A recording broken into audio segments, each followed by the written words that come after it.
He's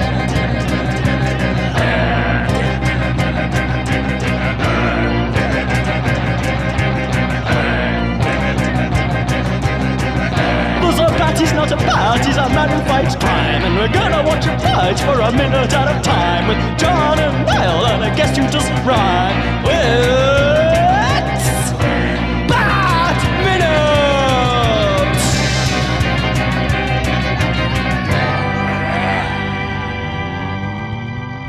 Hello, and welcome to another week of Bat Minute Forever. Or Bat... Yeah, no, that is the name of the show. Bat Minute Forever. That's because we keep almost saying Bat Minute Returns, even though it's been like a year. I thought I said Batman Forever, and I was like, wait, did I say that? Oh, whatever. But this is a podcast where we examine every of Joel Schumacher's 1995 Batman film, Batman Forever, one at a time. I am one of the hosts, Niall McGowan. And I am your other host, John Parker, and I will see you in hell. I'll see you in hell. Actually, appropriately with that phrase, we have one of the godfathers of the Movies by Minutes community rejoining us since last season for the first time. And we have Alex Robinson. That's me. Yeah. What did you have last season? Was it Batman suiting up or something? Or it was in the Batcave, I remember. Oh, they all blend together in my head.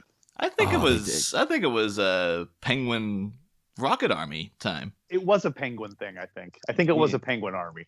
Am I thinking of the first season that you had a Batman in the Batcave suiting up? I think for season 1 you got the no wish to spend my remaining years, mourning the loss of old friends and their sons, and that Alfred giving a bit of sass to Bruce Wayne. Wow, I'm impressed you can pull that.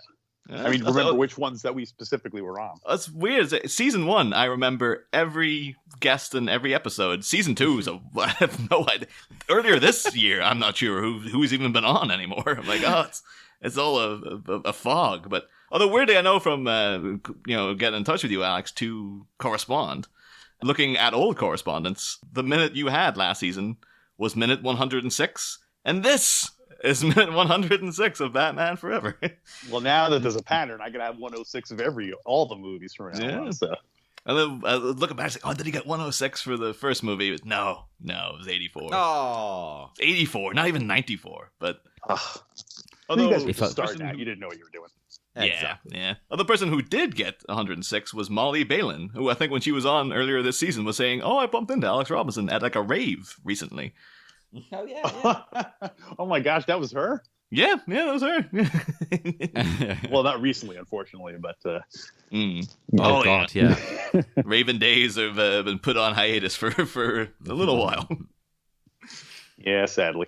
Yeah. But this is, minute 106 of Batman Forever, and it begins with a much-fated confrontation finally taking place, and it ends a minute later on a literal cliffhanger, like... I guess after 300 odd episodes, it finally happened. Friggin' someone's actually dangling off a cliff at the end of a goddamn minute. It was bound to happen eventually. They never make a Batman movie that ends with to be continued, right? They've never pulled an Empire Strikes Back where they leave you with what's going to happen in the next movie, right? Oh, no, really, no. I mean, you could imagine them doing it in The Dark Knight, but they don't. That's the perfect chance to do it. I guess you could argue that they did, because it's like Batman, at the end of that, he's taking the blame for... That's true. Harvey Dent murdering those people, and it is indicating there's more to come. But at the same time, they could have just left it at that, and you would have been like, okay, I guess that was the end of that franchise. Even Batman Returns ends with Catwoman's head reappearing, where you're like, oh, she's not dead. But even then, you could be like, no, that's the end of the whole thing. You don't need... That doesn't necessarily lead to something else. And it didn't lead to anything else, so... No, absolutely not. This has no connection to it. This would be great. The Robert Pattinson one now just ends with, Batman strapped to, a giant hamster wheel or something. And, Paul Dano chuckling away. And then it's just oh, will the Caped Crusader... Hey, if they had the balls to do that, I would salute them. It's just everybody walking out of the cinema just what the hell? They have to wait, 3 years for another one? Jesus Christ. But this minute, though, begins with familiar two faces popping up, and the exceptional wheezy of Tommy Lee Jones. I guess to be fair, we did see him smoking 2 cigarettes at a time, like earlier in the film. So I guess that dictates why his laugh is so chesty. Like it's a real. I can't do it on demand now, but it's clearly the laugh of a guy who's smoked like 40 a day for the last 60 odd years, or half of one anyway. Yeah. When I heard those, the only thing I could think of, I could just imagine Tommy Jones in a sound recording booth, and they're like, okay, just do a bunch of noises like you're fighting or something, and him go, wah, ah, wah, and then this great actor having to make all these guttural noises in a sound booth somewhere. They're all ADR'd, so I 100% picture that. Like, that's what he's doing. He's not doing that on set. I think my favorite of the whole movie is his little jump into action, because it's like, oh, they're looking for us. And then just, it's this kind of Muppet-ish sort of jump he does, where it's kind of like Robin's about to fight Kermit the Frog or something. Like, it's so cartoony. Well, actually, I have a question. It is cartoony, right? But, Robin, he finishes climbing up the rock here, and Two-Face pops up from out of nowhere, with this, aha! Mm-hmm. And, after going to great, insane lengths to trap and scheme and trick, is this very straightforward approach here welcome or stupid on his part? He literally just goes, here I am, I'm going to kill you. Well, he could make a scheme. I'm curious as to this whole thing, though, whether this is all a Long Kong dupe that he's doing. Because, like, later on in the minute, when he's doing that, like, finally justice is served, let us die. And then he's kind of like, next minute, Robin steps in and saves him.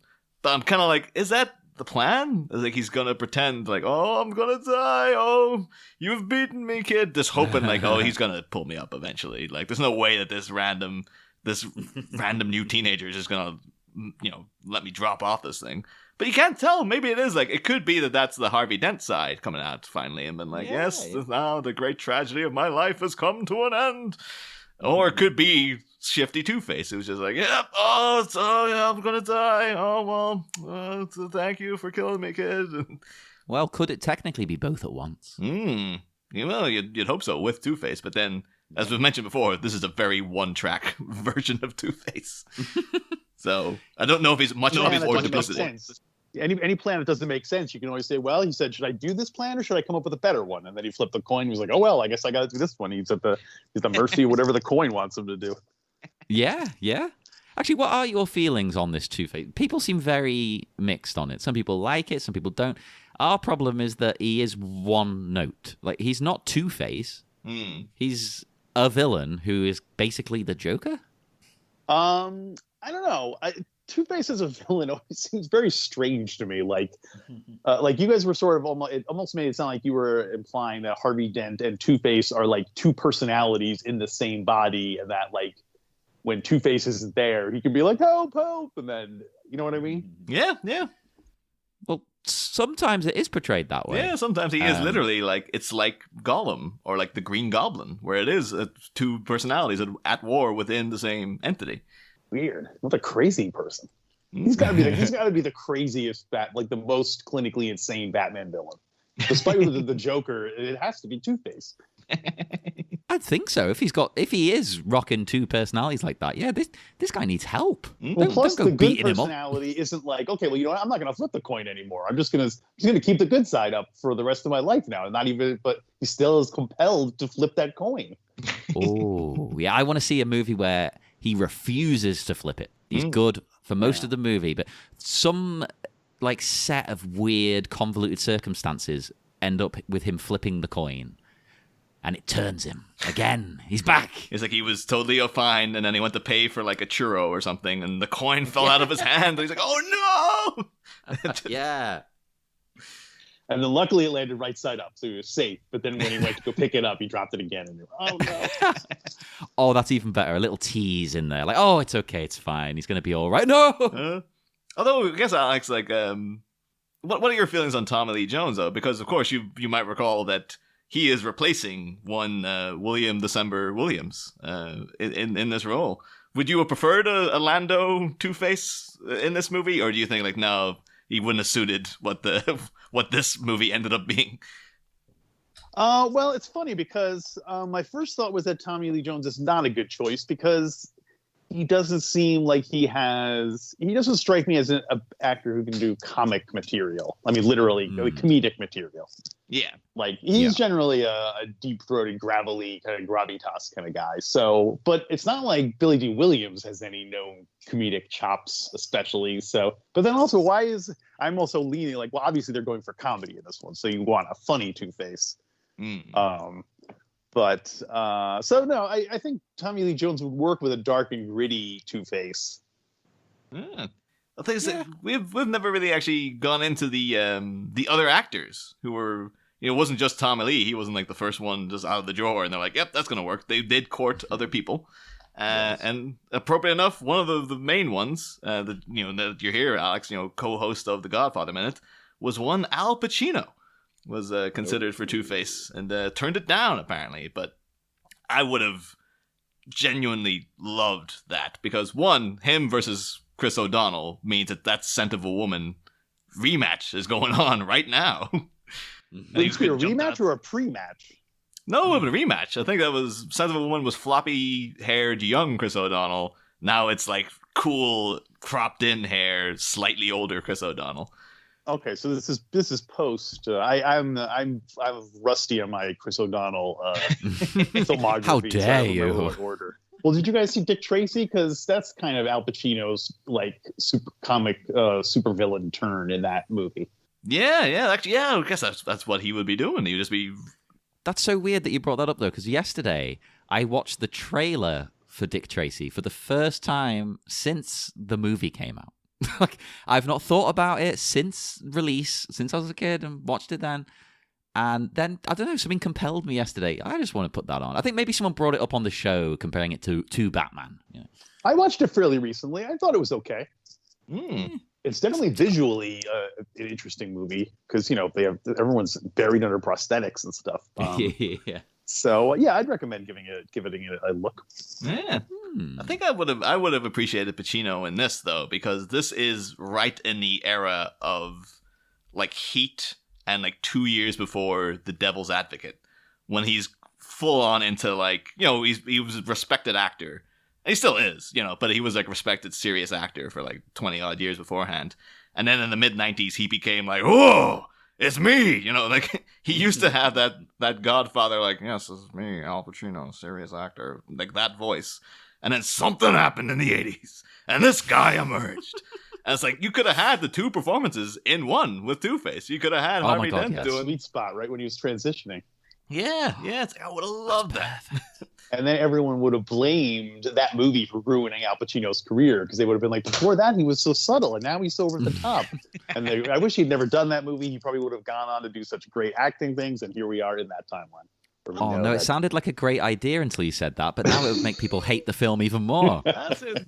All these years later, though, I think like the Devil's Advocate, his performance as the devil, is like, it's up there with like Frank Langella's Skeletor in terms of like, now this is how you do overacting. This is how you go for the back seats.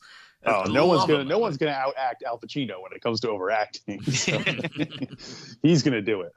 Although weirdly, I think like the movie that ended up kind of putting him on that track was Scent of a Woman, which is the one he won the Oscar for. Because that is the beginning of like the hoo-ah, like, oh, blind Charlie and all that. Well, he won the Oscar, so he probably thought, this is working, I'm going to do more of it. Although another person, apparently who was up for Two-Face, appropriately enough, Mel Gibson, who turned it down because he was prepping Braveheart at the time.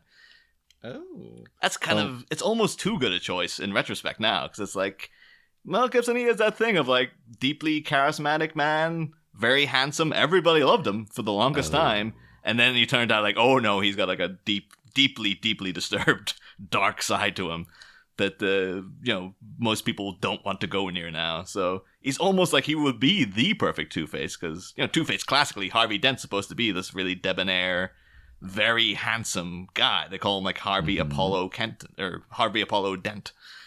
So Mel Gibson was a handsome guy. Tommy Lee Jones doesn't really get that across. He's kind of a saggy, acne-scarred old man. Hey, haven't we had someone on say that they thought he was? He was hot stuff. He's like a rugged John Wayne type, if that's what you go for. It's like a cowboy kind of thing going on. Oh, he's definitely got a cowboy thing going on. But I think Two-Face has consistently been given the short shrift in the Batman stories. I still don't think there's been a good Two-Face in the movies yet. I guess there's only been 2, right? 4 faces altogether. And you don't get enough of the next one. Like, he's in it and it's great, but then before you know it, you blink and he's gone. Yeah, I mean, you don't introduce a villain like in the 3rd act of the movie. It's pretty weird.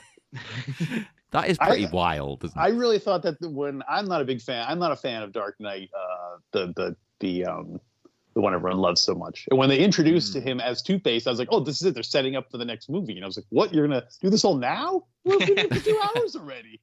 So anyway. Logic would say bring him back in the next one. Yeah. It's the fact that, too, at the end, they really emphasize, like, well, maybe he's just injured. It's like, no, he's dead. It's like, he's dead. Why did you kill him? Oh, shame. Let's bring Two-Face back yet again. Come on, let's do it, people. The one thing, though, I have to ask, although, actually, again, just to conclude that list of other people who were up for Two-Face is Robert De Niro, other Godfather stalwart. I guess De Niro could do it, because De Niro is one of those guys, like, yeah, I guess I can imagine him doing anything, really. Like, he's a versatile guy. He'd be just probably doing, like, Cape Fear, basically, again, just that level of crazy. But I do have to wonder, would they have put, like, the makeup on the side of his face with the mole, and then had to emphasize, like, oh yeah, Bobby De Niro has like a really recognizable mole on his cheek, so we better paint it like lime green or like bright neon pink or something, so everyone's like, there it is, that's the Two-Face mole that De Niro has. Or whether they just would have like left it all together.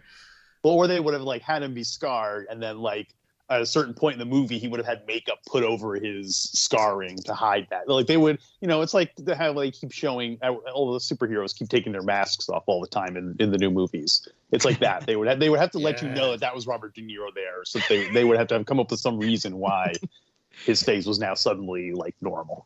It was like nobody recognizes him. It's like, it looks like De Niro, but he's not got the mole. I can't tell. It's like every one of his casting choices sounds depressingly like, oh, that guy had a hit movie. Let's ask him to do it. Oh, that person had a hit movie. They didn't want to do it. All right, let's ask the next person who had a hit movie.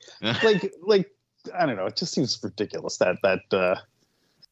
I'm pretty sure that is what it was. It was just like, he's big. Yep. He's a man. He can play a man in a movie, right? That's basically how they cast these, isn't it? They just go through a list one after another. Right, okay, he's not doing it. He doesn't want to do it, so we'll try and pressure him into it. Right. I think that was the way they were doing Batman in the first movie, because that was just like, oh, Mel Gibson, he's passed. Alec Baldwin, he's passed. I don't know, who else is around? Christopher Lloyd, would he do it? It's like, no. Bill Murray, would he do it? No. Michael Keaton, oh, he said, yeah, okay, fine, that's it. We got the guy now. It was like, yeah, it's just a list of whoever is a man in his late 30s. That's what we need for this part. And it doesn't matter any other characteristics. Just get a guy. A man in his late 30s who can bring in at least 2 quadrants of the box office. Yeah. Yep. It's the most important part there. Yeah. But I do have to say, like, I'm a guy who is very much like, I'm all for inferred information. Like, I resent a thing maybe you have to deal with as well, Alex. Like, people nowadays have this sort of snooty thing with Boba Fett where they're like, well, everyone thinks Boba Fett's just such a badass because he's like, he just shows up and he doesn't do anything, and then he gets thrown into a goddamn pit. And I'm like, it's inferred information because of the way they talk about him and the way they treat him in the movies. That's why people think he's a badass and stuff. So I'm okay with that kind of thing. But in this finished product here, you do end up kind of wondering, with the material they've given us, does Two-Face know who Robin is? Because he shows up and it's like, some other guy is here with Batman. Batman has never had a partner before. For some reason, there was these 2 guys coming, and now Two-Face is out with this kid who's just like, does this kid know me? Do I know him? I'm here to fight him. He doesn't have a clue that it's Dick Grayson, and he wouldn't even remember Dick Grayson anyway. Yeah, and if you want to convey it, it would be like, I guess if they figured out, Bruce Wayne's Batman from the box and stuff earlier in the movie, it would be, when they're in Wayne Manor, one line of dialogue would just be like, is that kid here? Because we all know Bruce Wayne adopted that orphan whose family I murdered at the circus because he was friggin' at the Nigmatech party and there was loads of pictures and stuff of it. And it's like, that would be what you would want. It's just like one line of dialogue to be like, is there somebody else who's supposed to be here? But they never convey that, like, oh, these 2 guys know each other. Like, we know that Dick Grayson knows who Two-Face is. but we don't know if Two-Face ever recognizes it. Like, oh yeah, that's the kid whose family I killed. Yeah. That would have been great if he was like, Robin was like, do you know who I am? And then he flips the coin. He's like, no. Like, if he flipped the coin, he could have said yes. But. Oh, I love it. It would have been the perfect time to do the Street Fighter classic of Chun-Li complaining to M. Bison, like, your armies massacred my family and all that, and him just like, oh, I don't remember it at all. But for the day that Bison grazed your village was the most important day of your life. But for me, it was Tuesday. I was like, they could have had it, but well. Or maybe they thought it was too similar. They're like, no one's going to beat Raul Julia with that. So he just when did that come out? That would only be a few years before this, right? Like 4 years? 3 years? I think it might even be the same year. I think the same year? What? Yeah. It's like over the Joel Schumacher was at the wall, just like with a glass, hearing what the Street Fighter guys were up to. God damn it. Although the weird thing is, it is mentioned in the novelization. They have a slight little extension of the confrontation between Two-Face and Dick Grayson here, where Two-Face is like, oh, you must be the circus boy that, Bruce Wayne took in. And just at least to say, like, yeah, I know who you are. There's a little interaction, which is one of those things, like most good Robin dialogue. It's simultaneously awful and also kind of great. Because Two-Face starts going on about, like, yeah, I'm out here because we flipped the coin, me and Riddler, over who got to kill who. And I'm slightly annoyed that I don't get to be there to kill Batman, but in retrospect, I'll kill you in 1 minute, and then I get to go back and kill Batman as well. So I get 2 for the price of 1, etc., etc. Oh, 2 for the price of 1, because he's Two-Face. Oh! Yeah. And then Robin says to him, so you flipped and got me, huh? And Two-Face then says, that's right. As we said, for the moment, Riddler got the bat. And then Robin replies with, great. Well, then you're going to get flipped the bird. And leaps into action. Oh my God. Why did they not use that? I hate it and I love it. I want it to be in the movie even though I cringed. Well, that's a very American way of referring to that, though. Because I remember hearing the phrase flip the bird and knowing what giving the middle finger was. But it was years until I connected that those two things were the same thing. Yeah, you don't say that over here, do you? No. But then, because of that, I've now looked into the origin of why it's called flipping the bird. And the thing is, it didn't actually get all that much clarification on it. Well, one of the sites here, this brings up, says, birds have a long association with taunting. English audiences have expressed their dissatisfaction by hooting like owls or hissing like threatening geese, which is, people who listen to the show will know me and John know all about threatening geese. Yeah, but I'm not going to go through that story of being threatened by the goose again. But it dates back like 700 odd years. Apparently, in the final speech of Troilus and Cressida, Pandarus confesses that my fear is this: some galled goose of Winchester would hiss. And basically, then it just sort of like the goose someone became a verb, and then eventually it somehow flipped the bird. Was then tied into giving the middle finger, which again was supposed to be like a symbol, like a phallic symbol, which basically was like, suck my dick, basically, is what that, that's supposed to mean. And apparently that dated back to like Roman times, where Caligula apparently would make senators kneel and kiss his middle finger, which was understood to represent his phallus. Which, it's actually a very Godfather move as well, considering like that's like kissing the ring. Kissing the ring. It's like, well, that's kissing a ring. That's on the other side, I guess. But still, I wonder if the bird that might have to do with like roosters, like cock and all that. That could be, yeah. Yeah. We're piecing it together, people. See, apparently that it fell out of favor, the whole giving the middle finger, during the Middle Ages, because the Catholic Church had a stranglehold on everybody. And because of the Catholic Church, of course, they got rid of all the fun. Because it's too sexually suggestive, it went out of vogue. And then the earliest known use of the bird in the New World didn't come until 1886, when a pitcher for the Boston Beaneaters flashed his middle finger in a team photo. So those Americans always lowering the tone. Yeah. Well, it must have been used before that, because why would the guy do it in the picture if it wasn't a thing?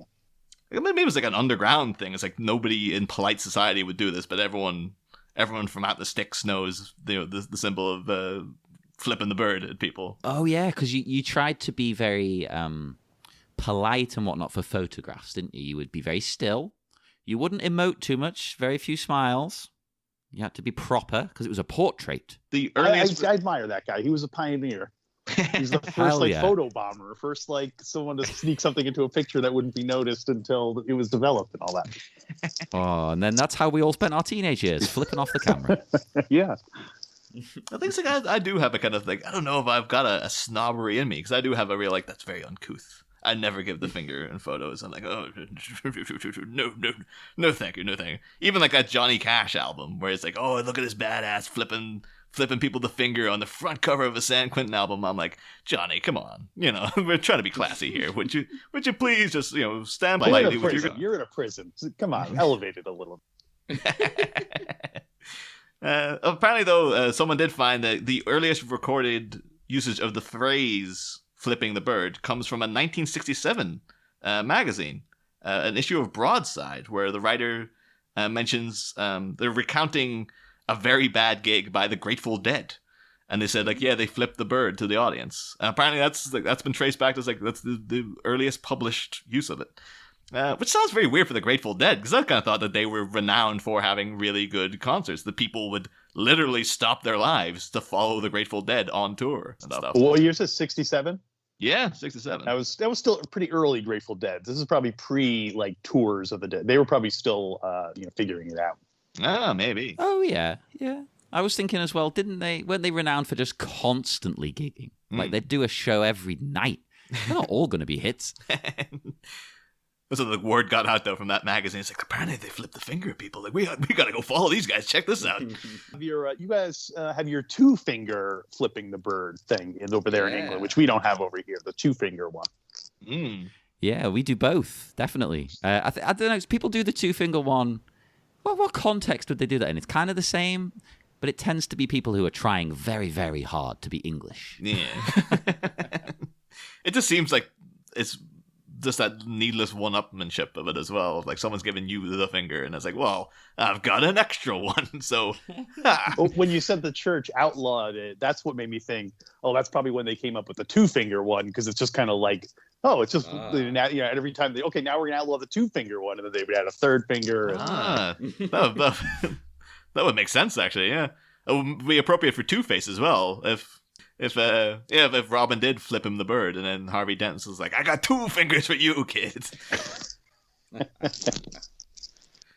But yeah, so tragically that is not in the final film. I think it's very I winced and felt very great pity when I found out that there was a Batman there was a novelization of this film.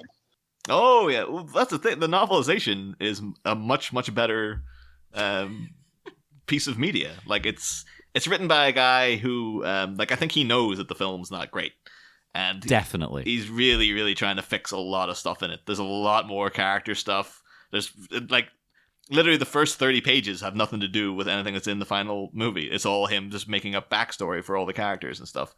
And then when it gets to like Robin becoming Robin, that's in the last like 20 pages. Because you can just tell he's not interested in the climax. He was just interested in all the world building and stuff.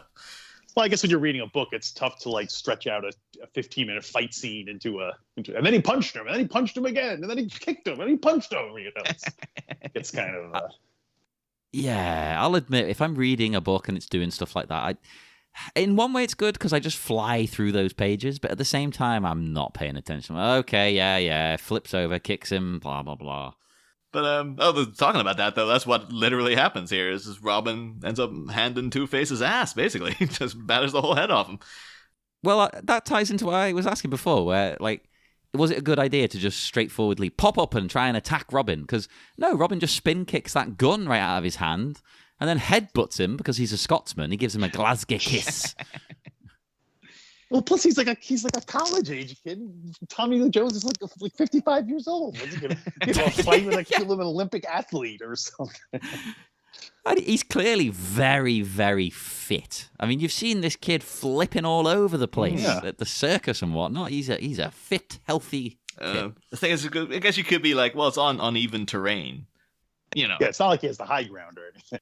Well, in a mere moment, he might. That's the thing, though. Like, because most of the sets of Batman Forever, I'm like, oh yeah, it looks great. But this whole sequence here really feels like they've borrowed like the barricade set from like a high school production of Les Mis or something. Like, it seems really, really fake. Like, oh, these guys, we just put a bunch of rocks and had them stand up on like a little mound we made, and then there's no background. It's just black. Like, it's just like a black tarp or something. But I'll tell you what I will defend, though. You say that. I agree. But one thing I love, right? Once Robin knocks Two-Face down and he's hanging off the edge of the cliff, a cliffhanger, as you say, and you see a shot of Robin standing there, like triumphant.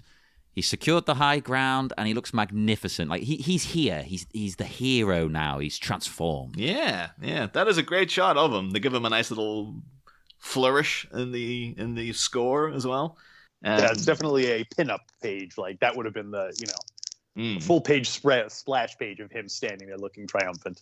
Yeah, definitely. And then people saw the movie and were like, "Who the hell is this?" we had someone in the listeners' caves talk about like that's one of their favorite moments is seeing like the beatdown of Two-Face and how much satisfaction they get out of like watching him finally enact his vengeance on Harvey Dent.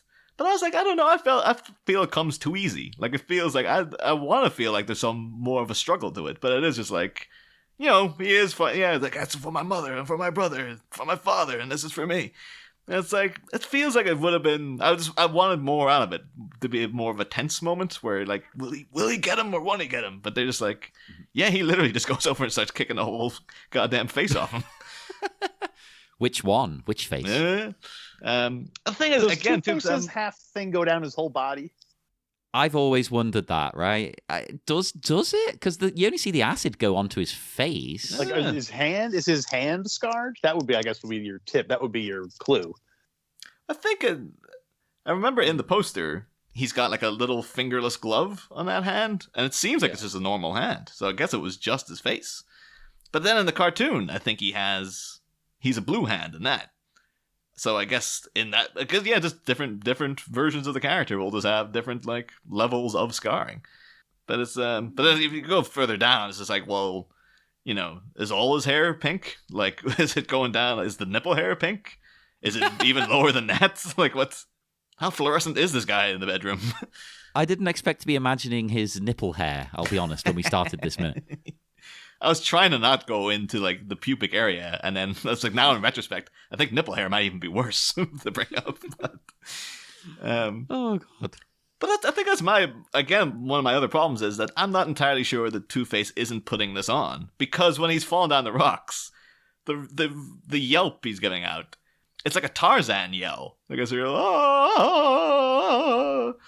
It's like I know you guys have talked about in the latest season of Star Wars Minute, like within Lucasfilm, they've got a new scream that they've used to replace the Wilhelm scream. If it turned out to be audio from Batman Forever of Tommy Lee Jones doing that yell, I would just be forever grateful to whoever's idea that was. And I put it out to the people of DC, like making all those, DCEU movies, work it in. Like every time friggin' Aquaman punches a guy, just have, look in the background. You just hear that going. Every time you do it, though, you sound like the 80s pop star Baltimore.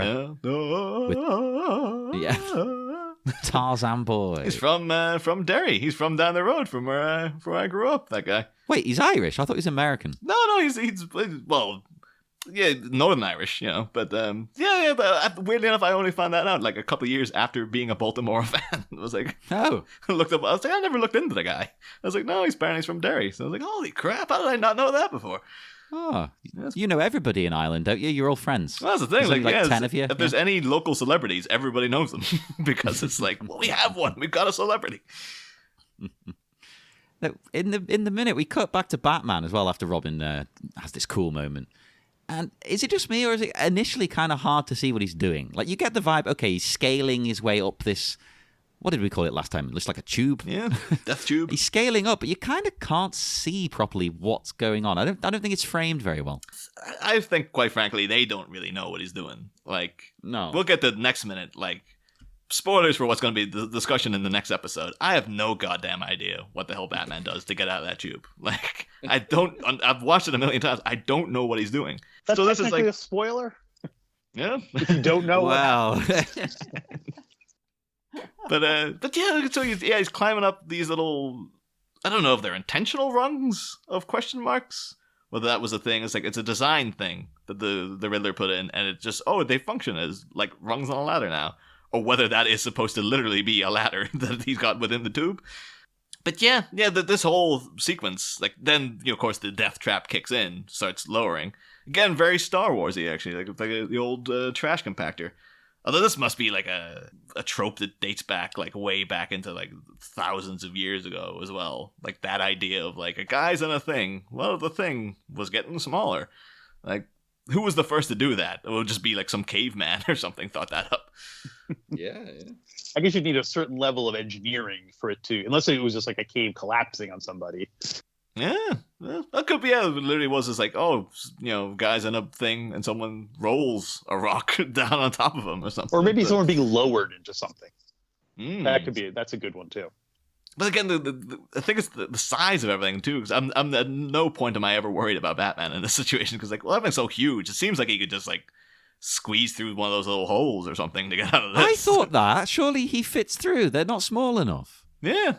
So it just really seems like it's one of those old cartoony things where you'd see people put into prison and then have their hands up to the bars and they're like, like about a mile between them. It's like, you can clearly just walk out. What the hell are you doing?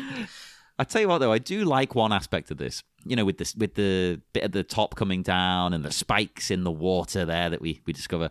It's very classic. It's very Indiana Jones. Yes. Mixed with the pit from Mortal Kombat. It could be a spoiler for who's coming on the next episode. It's almost as if it was intentional. Could it possibly be planned? But no, I do like that in movies whenever that happens. It takes me back to a bygone era I wasn't alive for. But but once we're in this the death tube, I'm not too sure what the hell's going on. But but then of course then we do have back outside, Two-Face again. I'm still just not entirely sure that he's not trying to play Dick Grayson here, because like, let us die, and then this theatrical slip down the rock and stuff. I don't know. I'm just too untrusting at heart. I think it's that. I buy it. I totally buy it. I think he's in danger, and he's telling the truth. But should somebody choose to save him, he's also not gonna, change his mind on other factors just because of that. It's like, oh right, okay, now I'm back in the game. I do enjoy the is that kind of like a reverse Jaws shot of, of course the close up of Roy Scheider in that movie. I'm sure there's a technical term for whatever they call that. The zoom into his face, but the background's going at a different rate. I do just call it a Jaws shot. I don't think that's the actual term. For I don't remember what it is. It's where they're zooming they're pulling out while they're zooming the camera in. You know what I mean? They're focusing in, but they're pulling the camera back, so or the opposite, so it gives it that weird, disorienting feel. I forget what there is a term for it though. I'm ashamed that none three of us do not know it. I know, it's awful, isn't it? One of us should know. Well, I do know, but I want to encourage people to do their own research, so I don't want to give the game away. So go ahead. We don't want to make it too easy. Dolly zoom. Oh, dolly zoom. Yes. Also known as pulling focus is what that term is called. We'll just keep calling it a Jaws shot, though. A Jaws shot, yeah. It's definitely the most famous one. That's when Dolly Parton visited the set of Jaws and was like, Steven, what you ought to do is this. She said, can I have a part on your movie? He's like, I'll give you a shot. And she's like, I'm going to get in one shot of the movie. And little did she know that... But anywho. But yeah, that's pretty much like the end of the minute, though. We just get, again, ending on a literal cliffhanger. Two-Face here dangling off this damn thing now. Yeah, and I stick by the fact that I think Harvey's in there. Yeah. I think it's Harvey speaking. So people chime in, see what you think. There would be more of like I feel like if you had more of him throughout the whole movie, and I don't know. I feel like that could have been a better moment though, had the real Harvey Dent come out and said like, yes, I'm sick of this horrible life that I've been living, where it's constant, duality based pain.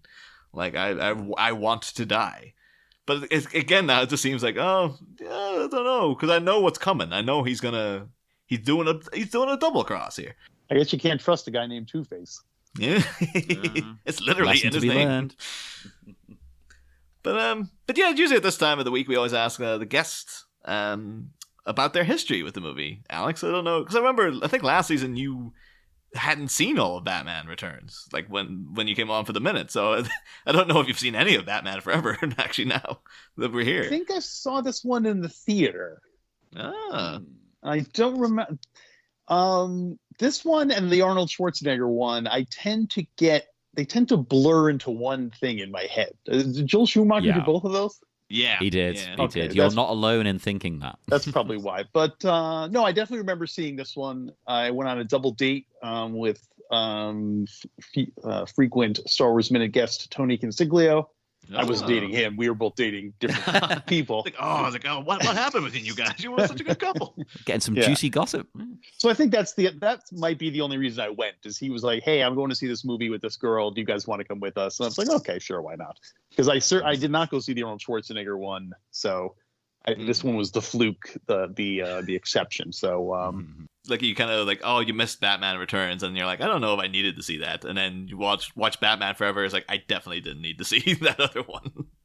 No, I think I saw the first Batman. I was like, oh, that was okay. That was pretty good. And then when the second one came out, I was like, I didn't really feel like I needed to see it. And I guess at that point I don't know. So looking back at it, it seems like a kind of a wasted potential. Well, we've joked about it, but every time a crucial decision was to be made about the course of this movie, they always took the wrong one. Like the foundations are great, and then something is wrong. I'm now getting the vision of Alex being like, oh, okay, I'll go see Batman, and then Tony Consiglio like been there with like a question mark shaved into his beard, and like him fully on the hype train for it. I do like the idea that the wrong decision was made, especially given that Two-Face is one of the so every time they're like, should we make this cornier or should we try to tone it down a bit? Like, bing, flip a coin. I'm not against a funny Batman.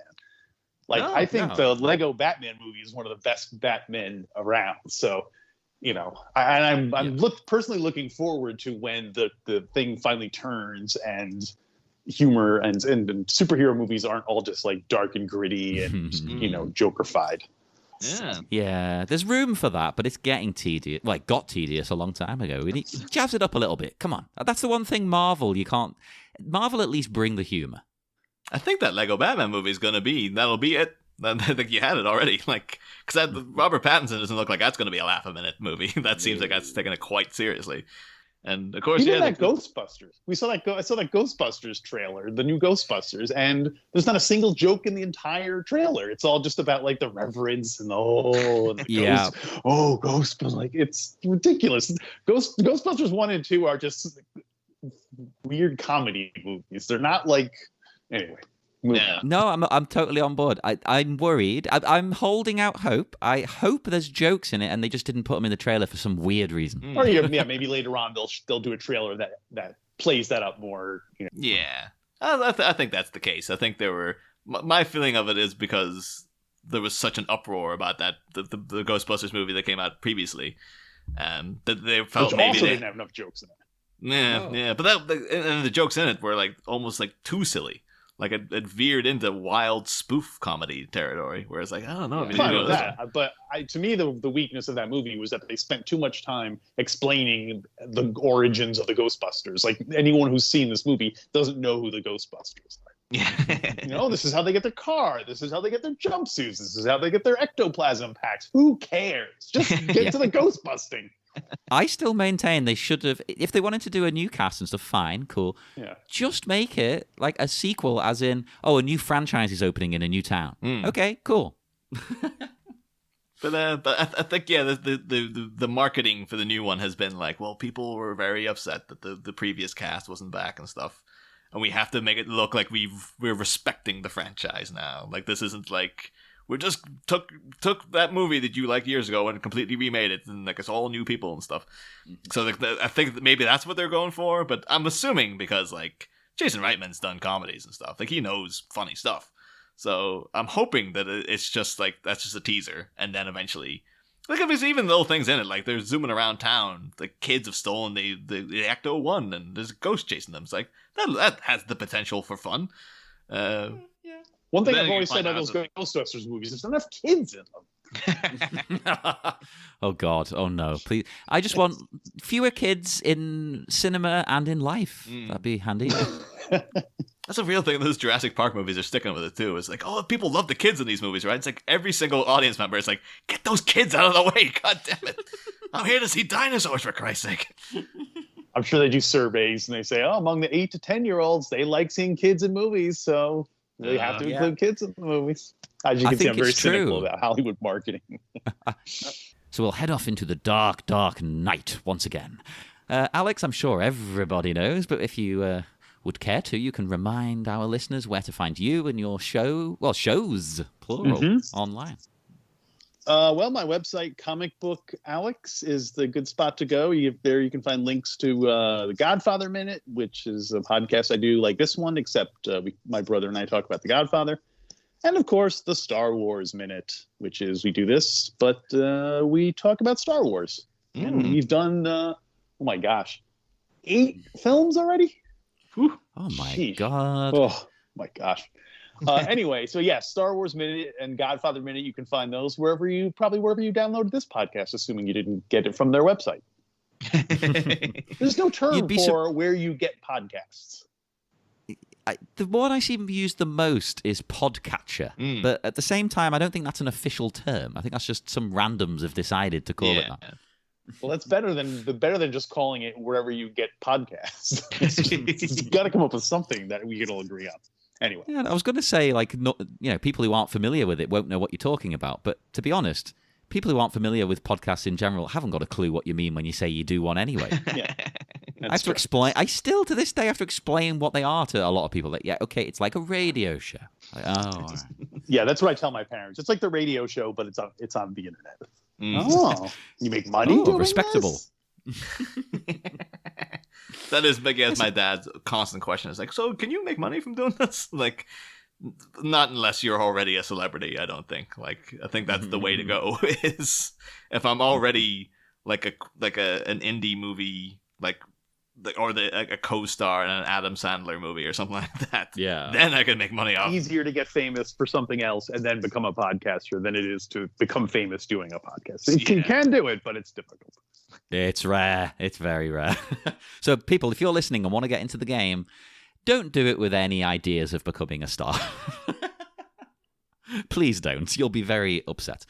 But in the meantime, come and talk to us as well on Facebook at the Bat Minute Listeners Cave, Twitter at Bat Minute, Instagram.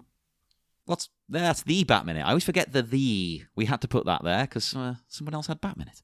So the Bat Minute.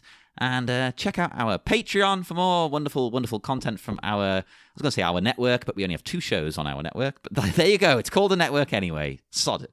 Still a network. There's more than one. So do that, buy a t-shirt, and we'll see you again on Wednesday for more Bat Minute Forever. Next time, Go Gadget Rocket Boots. A bat-staring disciple dives in for a life-saving scoop, and the cocking of 2 barrels reveals he's been duped. But while the crack-faced cardinal of criminality captures Batman's squire, can the OG Cape Crusader escape being crushed inside an accursed quagmire? Find out Wednesday, same Bat Pod, different Bat Minute. Ba-da-da, ba-da-da-da-da-da-da.